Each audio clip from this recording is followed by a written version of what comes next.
تو جب آپ کا بچہ مدرسے میں پڑھتا ہے تو آپ یوں سمجھے کہ میرا بچہ مدرسے میں پڑھنے کی برکت سے اللہ ہماری روزی میں برکت عطا کرے۔ کبھی یہ مائنڈ میں نہ لائے کہ ہمارا بچہ اتنا وقت وہاں کو گیا وہاں گیا تو اتنا وقت خراب ہو گیا۔ مسجد میں مدرسے میں جو وقت لگتا ہے، جو پیسہ لگتا ہے، جو رقم لگتی ہے، وہ دنیا میں بھی کام آتا ہے اور آخرت میں بھی کام آتا ہے۔ اسی لیے میرے ماں اور بہنوں سے میں گزارش کروں گا کہ اپنے بچوں کو مکتب میں ضرور بھیجیں اور بہترین عالم علماء کی صحبت میں ڈالیں تاکہ آپ کا بچہ بہترین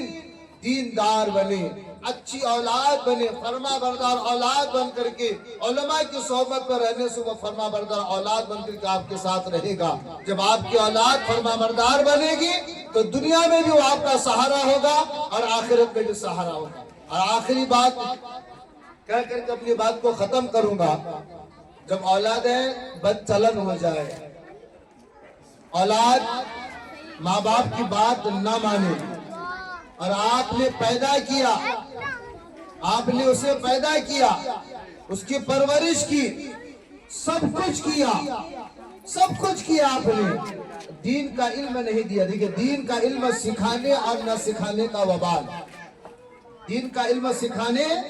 اور نہ سکھانے کا وبال کتنا ہے، سکھانے میں کتنی فضیلت ہے، کتنی برکت ہے، اور نہ سکھانے میں کتنا بڑا وبال ہے۔ آخری بات کہہ کے میں اپنی بات کو ختم کروں گا۔ جب آپ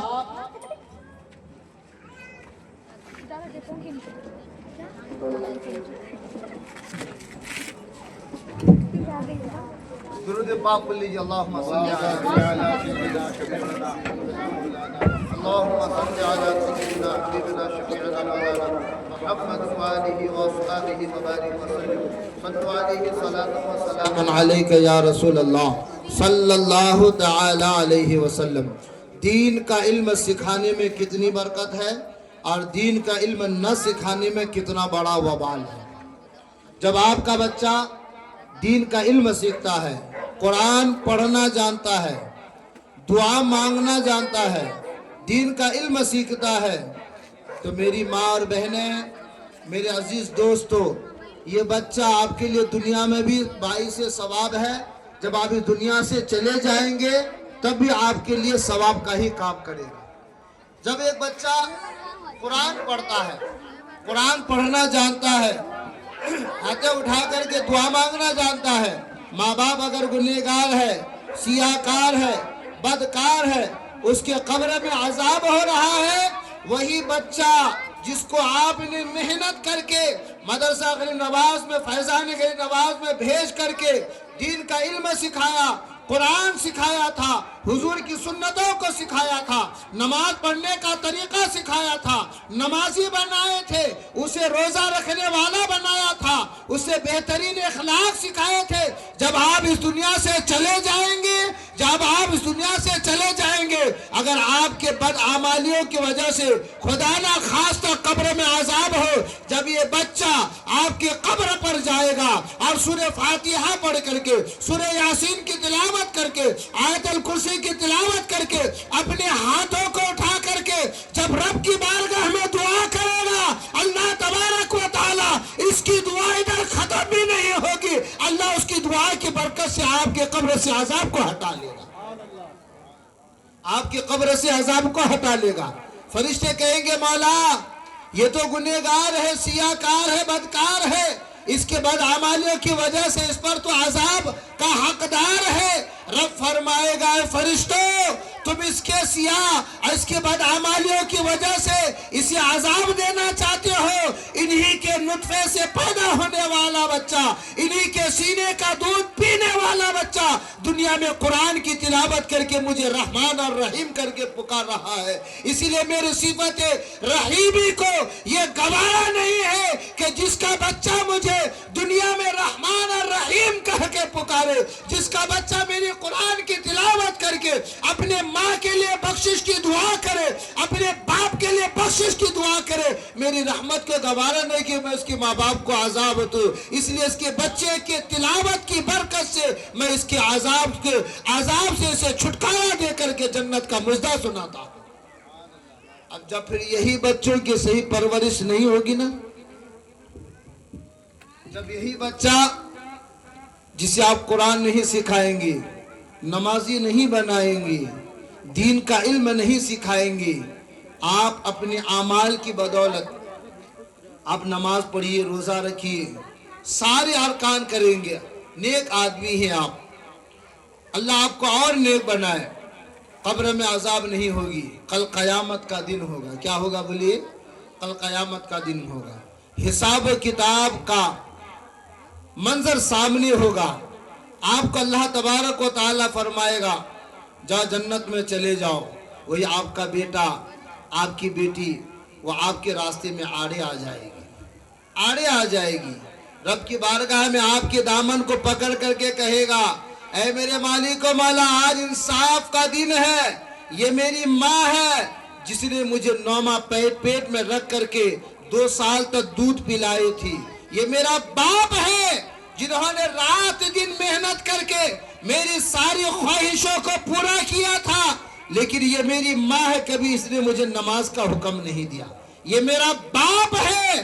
انہوں نے مجھے دین کا علم نہیں سکھایا، یہ میرا باپ ہے، کبھی انہوں نے مجھے مسجد کے دروازے تک لے کر کے نہیں گیا، نماز نہیں سکھایا، تو آج جو میں گنہگار ہوں تو انہی کے بدولت، یہ تو اس کی ذمہ داری تھی، تو پھر اللہ تبارک و تعالیٰ کی بارگاہ میں رب کہے گا یہ تو بات صحیح ہے کہ اس کے بد چلن ہونے، اس کے بد کردار ہونے، اس کے بے نمازی ہونے میں ماں باپ کا ہاتھ ہے، اسی لیے پھر آپ کو کیا ہوگا، اس کا وبال یہ ہوگا، پھر آپ کو وہی بچہ جنت میں جانے کے بجائے آپ کو جہنم میں لے کر کے جائے گا۔ کتنا بڑا وبال ہے۔ اچھی اولاد، بری اولاد اللہ کی نعمت ہے، انما اموالکم واولادکم، بے شک یہ اولاد اور دولت اللہ کی بہت بڑی نعمت ہے، لیکن اس کی پرورش بھی ہے، جس طرح سے ماں باپ کا حق اولاد پر ہے تو بچوں کا حق بھی ماں باپ پر ہے۔ بچوں کا حق ماں باپ پر یہ ہے کہ جب آپ کا بچہ پیدا ہو اس کا بہترین نام رکھا جائے، اس کا بہترین سوسائٹی دیا جائے، اس کو بہترین تعلیم دیا جائے، اچھے اخلاق سکھائے جائے، اسے عاشق رسول بنایا جائے، اسے نمازی بنایا جائے، روزہ رکھنے والا بنایا جائے، یہ ماں باپ کی ذمہ داری ہے۔ ماں باپ نے اگر یہ ذمہ داری نبھا دی، اسے قرآن کی تعلیم دے دیا، نماز پڑھنا سکھا دیا، نماز کا تلقین کیا، نماز پڑھنا سکھا دیا، فرائض و واجبات و سنت کا علم سکھا دیا، پھر آپ بری ذمہ ہو گئے۔ اب وہ بچہ اگر نماز نہیں پڑھتا ہے تو اس کا گناہ اس کے سر پر آئے گا، ماں باپ کے سر پر نہیں آئے گا۔ اسی لیے یہ جو مدارس قائم کیے جاتے ہیں، مدارس کے ذمہ دار، دیکھیے ایک انسان کو گھر چلانا مشکل ہو جاتا ہے، یہ چند نوجوان مل کر کے آپ کے محلے میں یہ مدرسہ چلاتے، مدرسہ فیضان غریب نواز، یہ ان لوگوں کا مدرسہ نہیں ہے، آپ سب کا مدرسہ ہے۔ اگر آپ سب مل کر کے اس کو اور ترقی دیں گے اور فروغ دیں گے، سب مل کر کے یہ سوچیں گے کہ ہم لوگوں کو مل کر کے اس کو اور ترقی دینا ہے۔ ترقی کس معنی کر دینا ہے؟ بچوں سے ترقی دینا ہے۔ کس سے ترقی دینا ہے بولیے؟ بچوں سے۔ جس گھر میں چاہے بیکو بچی ہو، مرد بچے ہو، سب کو دین کا علم سکھانا بہت ضروری ہے، دین کا علم سکھانا ضروری ہے۔ آج ہماری بچیاں ننگی دنیا ناچ نچنے والی لڑکیوں کی کیریکٹر کو معلوم کرتی ہے، ان کی لائف اسٹائل کو فالو کرتی ہے،